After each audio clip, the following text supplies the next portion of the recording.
Welcome to the Hudson Show. Coming up, love 'em or leave 'em when your fiance keeps stealing your Christmas gift ideas. Also, will Donald Trump truly end daylight savings time? All that and more on the way next. It's been an amazing year, hasn't it? Yeah. It's been a great year for RadioU, and that's thanks to the people who donate to keep it going. If that's you, thank you. If you want to get a donation in to RadioU to help us stay on the air commercial free, and by the way, your donation tax deductible, you should probably do that by midnight on New Year's Eve, because then you can claim it on your taxes as a tax deduction in 2025. That'd be smart. RadioU.com/donate. Now, a new poll has found that while a majority of Americans are satisfied with their 74 different options for email provider, a slight majority are also open to another one, which is great news for Elon Musk, because it seems that he is entertaining the idea of starting up X-Mail, Twitter Mail. Don't call it Twitter Mail. He is working on, he has teased the idea recently this week on X of launching his own messaging service that would basically be email. The exact quote from Elon is, after somebody said, having an X.com email address is the only thing that can stop me from using Gmail, he said, interesting. We need to rethink how messaging, including email, works overall.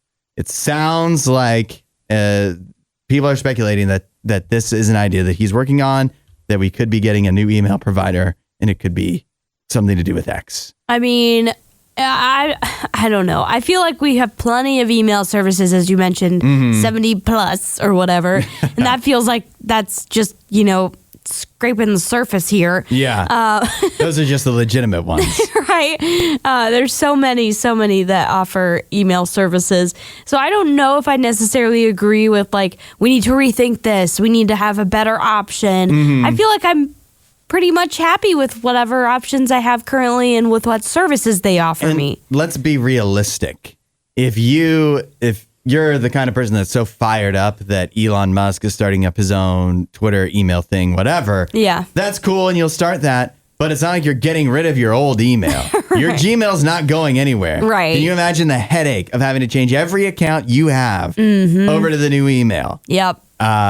Forget about it. Yeah, I just recently had to go through that because an email I did have had to get shut down. Oh. And it's not fun. It's not fun to have to go through and think about all the accounts that were connected with that email address. Yeah, it is just a pain. And so, I guess if we're honest, I don't know that Gmail or any other email service provider, Gmail obviously the most popular, but I don't know that any of them are perfect. Yeah. Are there things that could be done better than by Gmail? Probably.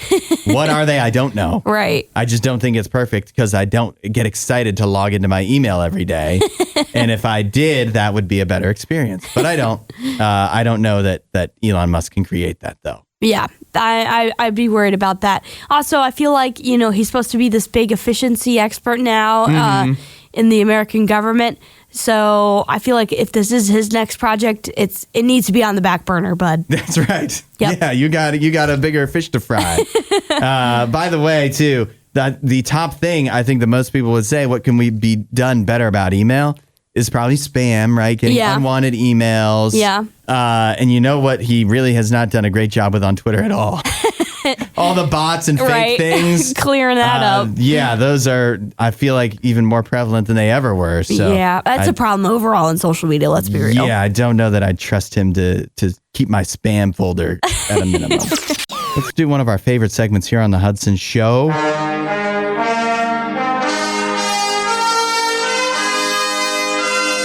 The Hudson Show in space. Coming up in 2025, an exciting opportunity presents itself. Allie, I think you'd love this. You could get proposed to in space. Oh! A French company, I don't know. They're called Apatio Surprise. They are offering the chance for lucky couples to take a helium balloon capsule up to space, outside of 99% of Earth's atmosphere. Wow. I can give you a brief rundown of what you would get to experience as part of this. Okay. You would be accompanied by Stellar Embrace, a robot developed by Apatio Surprise. It is a cheerful robot who will welcome you by name and present you and your partner with a bouquet of roses. Stellar Embrace will be your guide and accompany you throughout the trip. Stellar Embrace will sing, dance, or just do whatever you want it to do because it's a robot. Meanwhile, he will serve you also whatever drinks you may choose: champagne, coffee, orange juice, hot chocolate, freshly baked croissants. He'll be able to answer your questions. That's just all what Stellar Embrace does. Also, you will reach a cruising altitude of 35 kilometers just as the sun rises. And you will be able to see the curvature of the Earth, the blue halo of the atmosphere, and the pitch black expanse of space sparkled with stars. An experience known as the overview effect that only about 600 people have experienced before you. Of course, along this time, you're free to propose when you see fit. You'll also be treated to a 5-course gourmet dinner. Meanwhile, the entire experience will be scored by a curated playlist featuring iconic classic rock tracks like Rocket Man by Elton John, Across the Universe by the Beatles, and Space Oddity by David Bowie. That's an odd choice. Isn't that about a guy dying in space? I think the David Bowie one, maybe remove that. That's the one that was like, we got some issues with that one. But, I mean, Rocket Man also is kind of sad, too. Yeah, but. I guess it is. The good news is you get to come back down to Earth, unlike the Rocket Man, pretty quickly. You might be wondering, how much is this experience if I was to so choose to propose to my loved one in space? I mean, I think it's pretty cool sounding, but I feel like it would be costing an arm and leg. We don't know because the price of the package is upon request. Oh. Even though I'm requesting it now. Right. I feel like we're all requesting it and we're not getting it. Do you have to call them? Do you have to email them? I think you have to, contact them at apatiosurprise.com or something like that. But I mean, it sounds spectacular. Look at these images. Oh man. Yeah. Is that real or like AI generated? I believe that's probably artist rendition. But the ring box on this table is how is looking the ring actually doing that? It's looking rather large. Yeah. Well, if you can afford an Apatio surprise in space, you can probably afford a pretty nice ring too. I mean, that ring is looking like a bracelet. Yeah. That's right. Yeah. That you need a big finger for that. That box is a little big. But nevertheless, it does sound pretty spectacular, and I don't even like space that much. It actually scares me, but this sounds pretty cool. This does sound really cool. I think everyone knows at this point I love space, but everyone also knows one of my favorite loves is horror movies. This feels like the plot of a horror film. You know what I mean? Where it's like, we're going to have this great, beautiful proposal in space. And then something, of course, goes wrong. I know what goes wrong. What? Stellar Embrace the robot. Yes. He embraces you in a way that you would rather not him do. There's a lot of factors here that could end up going a little awry. It's like a mix of Alien and Terminator.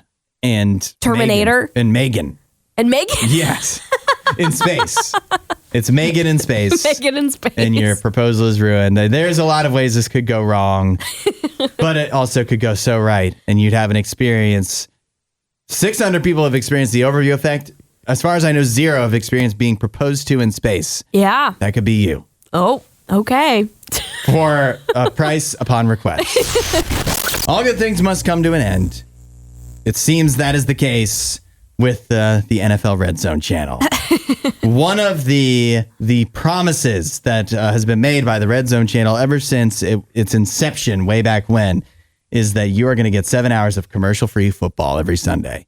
But that all changed this past Sunday when many fans noticed that ads for Gatorade, Lowe's, and Verizon appeared in a split screen with action that was going on. There was also 10 to 15 second ads that interrupted your NFL Red Zone experience. The news is Sportico says that this was just a test, according to them, that NFL media was running. However, they have no plans to test this further in 2024. So you can watch the last 3 or 4 weeks of the season uninterrupted. But 2025, let's be real. What do we think is going to happen?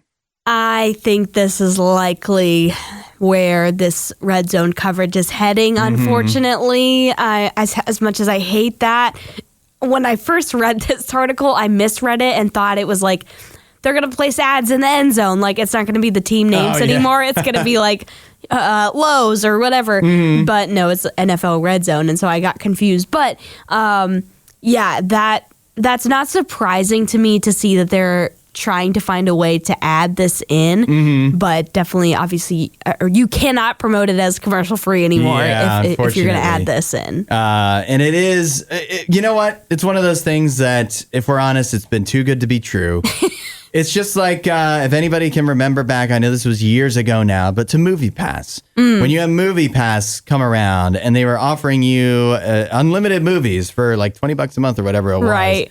And you're like, this cannot possibly last because it's too good. It's just too good to be true. Yeah, too good a deal. Enjoy it as long as we can, but it's too good to be true. That's the NFL Red Zone. 7 hours of commercial-free football where you get to see all the action. You never have to see a single commercial for Miller Lite.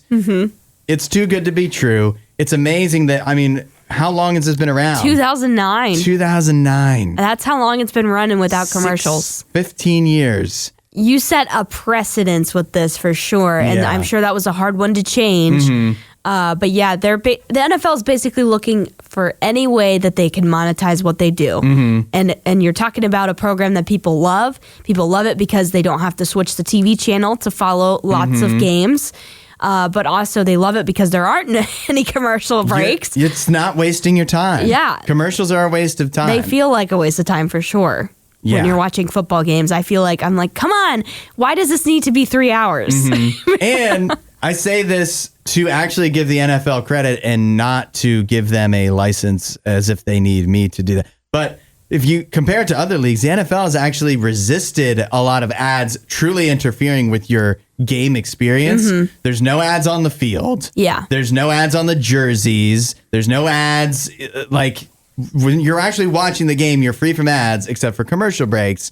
Every other sport now has changed. Like you're having college sports and NHL and MLB putting ads on the uniforms and stuff like that. NBA puts stuff on the courts now. It's ridiculous. Yeah. And the NFL has resisted doing that, but they can only do that for so long, I think, when they're realizing we already are making a ton of money, but we could be making even more. That's the thing is it's greed, man. Yeah. It really does run the American system, unfortunately, sometimes. And when you look on this landscape and you see that this is the most successful sport and there's potential ad dollars that are just not being used, you're like, oh, maybe we should offer some commercials during NFL Red Zone. Just my advice, enjoy the now.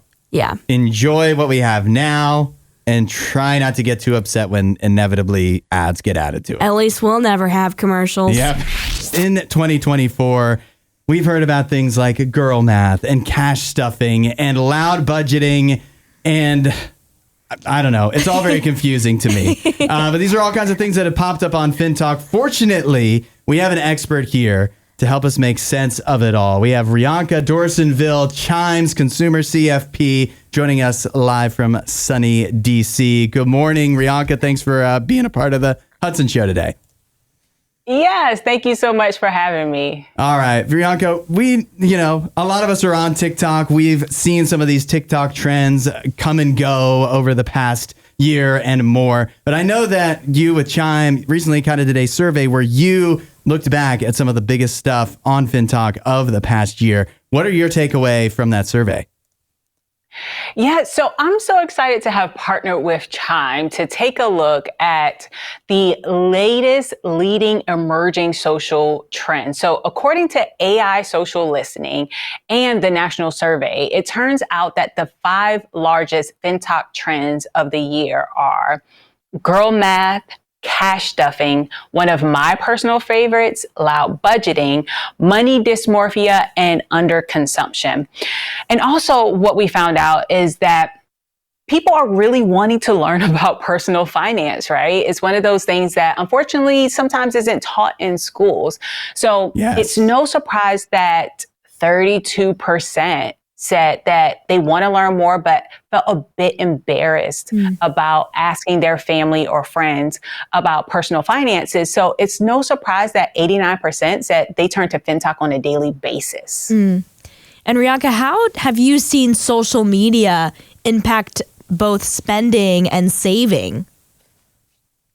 You know, this was another one of those I'm pleasantly surprised stats when reviewing this survey, is that 65% of respondents that said that using FinTalk daily has brought a positive impact to their personal finances. And it's probably because another trend popped up called de-influencing, where influencers were sharing with their followers how to cut back on those unnecessary expenses and really truly focus on their personal finance. So check this out. The influencers were de-influencing. Now that's a trend I can get behind. Yeah, right. Let me get you out of here on this, Rianka. And that is, as a certified financial planner, you see all these trends come and go. What's your advice for people being able to tell when a trend is something positive that can actually help them with their finances, and maybe when it's not all it's cracked up to be? Listen, this is a really great question, because this is something as a certified financial planner that I share with my clients and even my family and friends. These social media trends, they are going to pop up. They're going to come and go. Always approach it with a bit of curiosity, and also do your own due diligence, seeing that, you know, is this cash stuffing? Does it make sense for my personal finances in a long-term or short-term basis? And the good thing with trends is that if it's not something that is sticking with you, try a different one. Ultimately, we want to make sure that you are making a positive impact to your finances. And then also, for those who are a bit weary about taking guidance and personal finance guidance off of social media, head over to Chime, because Chime is all about unlocking your financial progress. And Chime has a blog where they have vetted professionals, vetted financial experts sharing about investing, budgeting, and the like. So you're going to be in good company. Whether you learn about personal finances from FinTalk or Chime, we want to make sure that you're continuing to level up on your personal finances. That's awesome. Now, where can people go if they want to find out even more? If they want to find out more either about this survey or about their personal finances, make sure you head over to chime.com/2024FinTalk. All right. I love it. Thanks for taking the time to explain FinTalk to us, Rianka. We really appreciate it. Absolutely. Thank you so much for having me. One of our show stances, I think we share this belief that it is absolutely vital, if you ever go to a fast food restaurant, to have the app. Oh, yeah. Do you agree with that? I agree with that wholeheartedly. Because everything is going up in price. Meanwhile, I think one of the things that actually makes things go up in price for regular price is they're giving you such good deals, or at least seemingly giving you such good deals in the apps and with the rewards programs. Yeah. Because, but then maybe they raise the prices on the regular people that don't use the apps, I think. Yeah. You believe that? I think that is partially true, for sure. I think there are some good deals, good in quotations. I don't know how good they could be seen now, but definitely it feels like if you're racking up rewards points, if you're going to the same, places a lot, then you should be, using those, or else you're just throwing away money. Yeah, exactly. That's what it feels like. You're throwing away money. And I guess my theory, maybe this is getting a little off track, but my theory is they could probably charge less for everything for everybody if they had no apps whatsoever. Yeah. But it's worth raising the prices a little bit on everything and giving you a better deal to use the app to build the loyalty to get you to keep coming back, because then you earn those points and you use those deals so you feel like you're getting a deal. Right. You earn those points so that you're like, well, I between the two places, well, I have a lot of points here, so I'm going to come back here And then that cycle just keeps going on and on and on. Capitalism, my friends. Now, if you think about your favorite apps too, like Wendy's, McDonald's, the ones I use the most, you rack up those points and then eventually you get to cash them in. Like, I'm not going to cash it in for a small fry. I'm going to save it up and cash it in for a Baconator or something that's a higher ticket item. But you got to go a lot of times and order a lot of food to get those high price items. Right. I say all of this to say this, that God is not a rewards program like an app. Right. That you don't have to bank a whole bunch of points. You don't have to check in with God a whole bunch of times to unlock the Baconator level of God.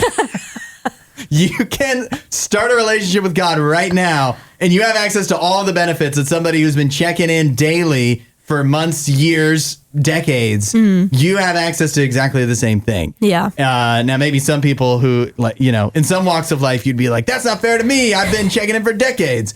But it is really cool for the person that's just getting started. And when the benefits are so good, when God is giving you so much, is willing to add so much to your life, why not just get started? And how can you be upset at any point along the road with that? Right. How could you be upset with that? One of my favorite lyrics is from Reliant K, and it says, "The beauty of grace is it makes life not fair." That's right. It's you don't need anything else. Like, there's so many things I can think about with this, where selfishly you can think, well, I wish that because I've paid my dues and done this a million times, I should get more than this other person that's getting it for basically nothing. But then at the same time, I always have to stop myself and think, why don't you just be happy for that other person that's getting something? Right. So I don't know anybody here who's being upset. Like, why should somebody start talking to God right now when I've been talking to him for so long? They shouldn't get what I get. But nobody is. I don't think anybody's actually thinking that. No. Because if you do have a relationship with God, you just want to share that with other people. Right. Find out what that's like. That's all I'm saying. Get access to the rewards without having to check in over and over and over again and spend $1 billion. Say, hey, Jesus, I want that. I want to find out what the rewards are like from you. And he'll teach you. He'll show you. You can go to RadioU.com/free gift if you want to know more. This is Love 'Em or Leave 'Em on the Hudson Show. Whenever you've got relationship issues you need help sorting out, leave it to the Hudson Show. Allie, myself, our RadioU listeners, we'll take care of you. We have someone here who says, my fiance and I just went Christmas shopping together. I had already given his family gifts last year, so I wanted to do the same this year. I love gift giving and spend so much time picking out something meaningful, usually skipping lists in favor of thoughtful surprises. Sounds like gifts is her love language. Yeah. She says, I've been planning for over a month and was hoping to get everything finished up. My fiance, on the other hand, hadn't even started. For his parents, I decided to get his dad a set of grilling tools since they love hosting barbecues. That is thoughtful. Yeah. Yeah. While we were out shopping, I picked out the perfect grilling set for his dad. But as I was looking at other gifts, my fiance picked up the same set and said he'd buy it for his dad. I told him that was my idea. He brushed it off saying... Does he not see it already in the cart? Yeah, said, I can't... this is a quote. I can't stop him from buying something for his own dad. What? She says, I started to get upset to avoid a scene. I walked away to cool off. When I returned, I saw that he'd gone to the checkout and bought the exact grilling set I'd chosen. He insists it's fine, but I feel disappointed and frustrated. Now I'm scrambling for another gift idea and unsure how to handle this. Am I overreacting? 8772 RadioU. This feels pretty...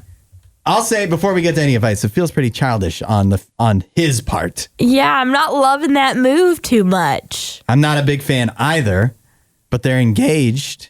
What should we do here? 8772 RadioU. We're going to need some people to chime in. We'll start with Susanna, who says, this deserves a giant fight, but hopefully one that ends in compromise and giving the grill set jointly along with another small gift that the guy helps come up with. Yeah. I think that's good. I also like what Princess said. She simply said, why don't you just do a conjoined gift? It's stupid for couples to give separate gifts. That's what I was thinking. I was like, why are you giving separate gifts at all? You should just say, this is from the both of us. Just be like, hey, I already got this. It's going to be from both of us. As a married individual, once you start buying gifts for everybody in your family, even if you do it jointly, the cost adds up. Yeah. Now you're talking about both use like Right. Granted, that's a lot of gifts for everybody to open. It probably makes them very happy, but how can you have the money? Yeah, no, that's a lot of money.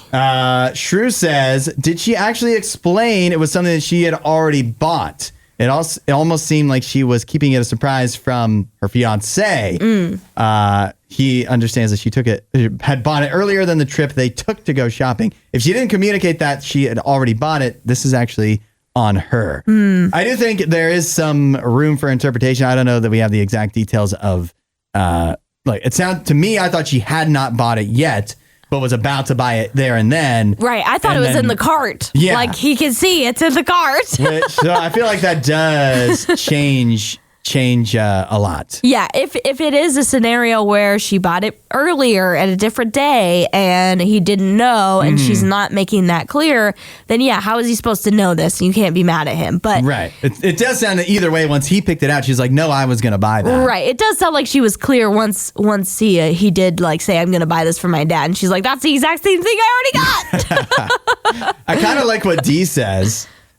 She says, I've been married for a while. As a married individual, write this one off, and that tells you that you're going to be the one buying the gifts once you guys get married.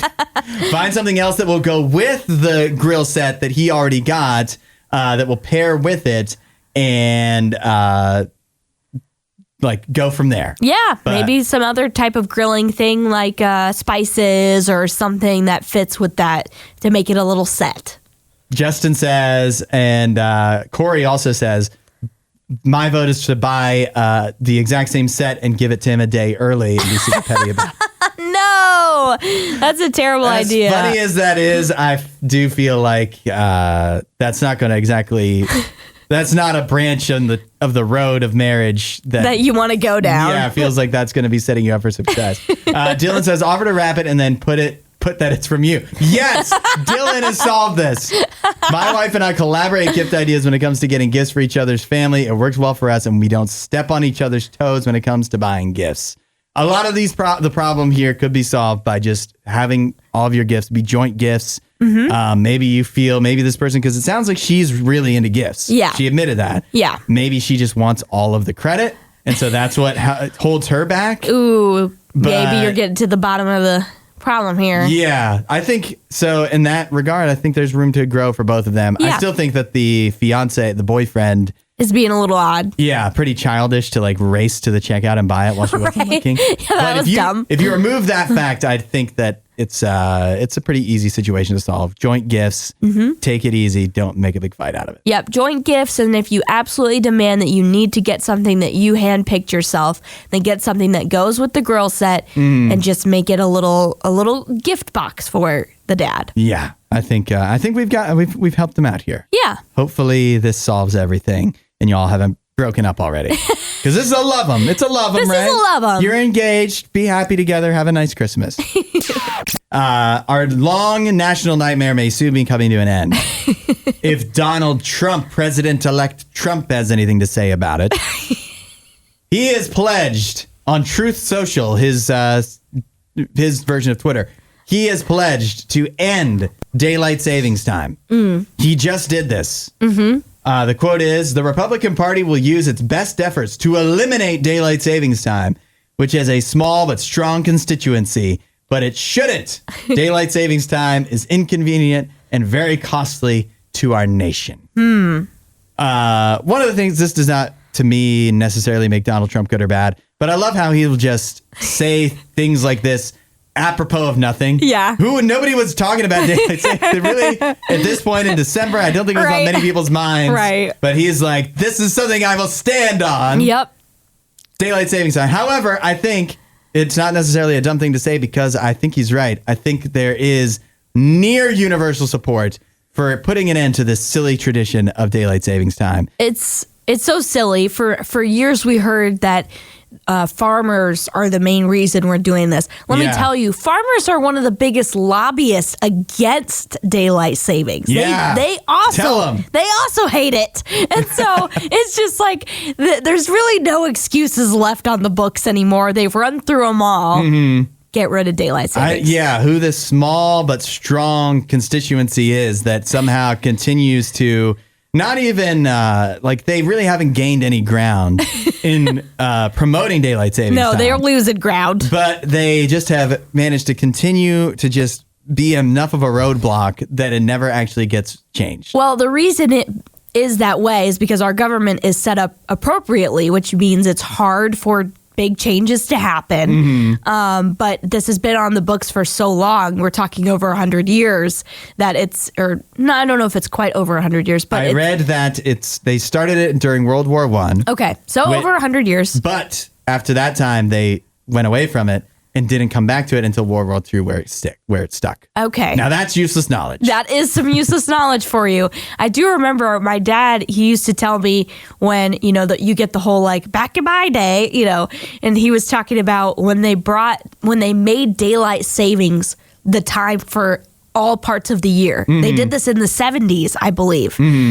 So this is like the opposite of what we want, the total opposite of what we want. Yeah. Not only just like the changing every once in a while, but this is making daylight saving time the standard time across the board. So in summer, is that with the clocks forward like now or yes, no? I think it would, I don't know exactly what it would stay at. I want the one that we have in the summertime.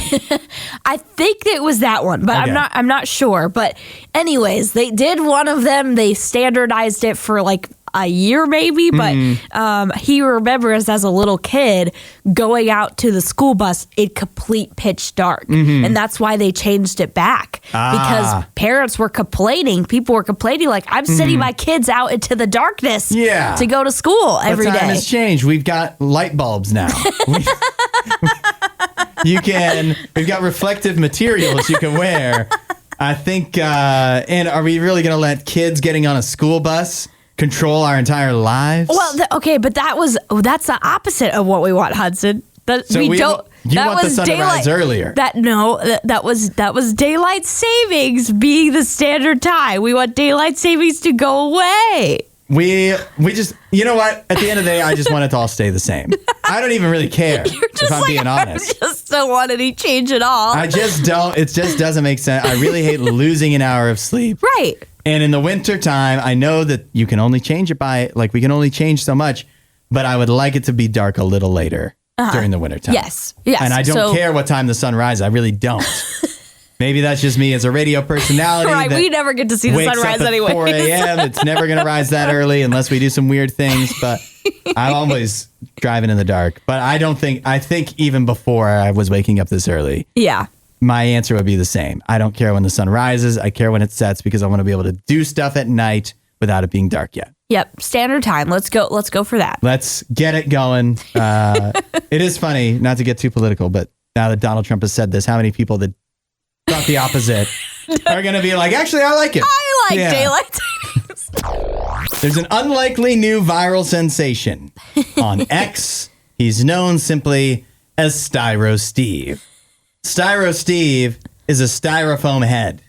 A styrofoam head that one man has begun attaching strands of hair to. The strands of hair come from his girlfriend when he finds discarded hair from his girlfriend.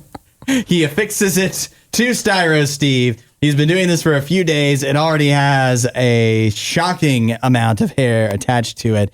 And he's created a Twitter account for Styro Steve. And it's just, it's blowing up already. There's even a Styro Steve meme coin already as well. So you can really tell this is really getting out of hand. This is the kind of thing that feels like so old internet, doesn't it? Yeah. It feels like this is what Twitter used to be back when it was fun. back in my day. Yeah. This is definitely I don't know what to think about this. This is so wild. My favorite response is one of the comments to one of these Styro Steve tweets, which is like, this guy has a girlfriend and you don't. Yeah, that is sad, isn't it? Oh, there's somebody out there for everybody. Apparently. Now, as far as I understand, according to the Styro Steve account, his girlfriend is not aware of this at the moment. Right. She is not aware that he has been taking her loose hair and attaching it to a styrofoam head. There's a poll up asking users how long they think it will be before Styro Steve has an entire head of hair. It's a dead heat between 6 months and a year. I have long hair too, but like, as a girl that could be losing hair, how long do you think it will take? I don't think it will actually take that long. In all honesty, You're on the under. I'm on the under because as a girl that does have longer hair that does shed, the long hair just it falls off. Unfortunately, I feel like it's gonna be quicker. Yeah, I think so too, especially based off of the strands. Like, obviously, it depends on what you would define a full head of hair. Yeah, but I mean, it's been like 3 days, and he's already looking pretty good. There's already some impressive coverage. He's looking pretty dapper over there. Yeah, which is probably making some non-hair privileged people feel pretty upset right now. True. They're like, that styrofoam head has more hair than I do. Oh no. Right, maybe a little jealous. I bring up this, and you don't know this probably about me, Allie, but one of my fears in life, or just aversions, is hair. Really? Is disembodied hair. Really? So this, when I don't know if I can really truly follow Styro Steve, because I literally, when I look at the picture, I do have to withhold myself from throwing up. Yeah, I mean, the picture doesn't look great. I won't lie. Even if you don't care about hair. Yeah, I don't. I obviously have to deal with it. As I said, I am a woman that does shed. I feel like most women with long hair do. But so I have to deal with this all the time when cleaning up, the bathroom or whatever. Yeah. And but yeah, this is very odd looking for sure. If you for some reason are a sicko and want to see Styro Steve, the picture. we can definitely forward it to you at 8772 Radio. You just let us know. We're rooting for Styro Steve. I think though, I want to see that. I want this journey to have a successful end with a styrofoam bust with a full head. Just you watch. It's not gonna end with Styro Steve. He's gonna get Styro Dave and like all of his little friends. Oh, we'll have a whole band going on. Whole band. Thanks for listening to The Hudson Show. Please don't forget to rate and review the podcast.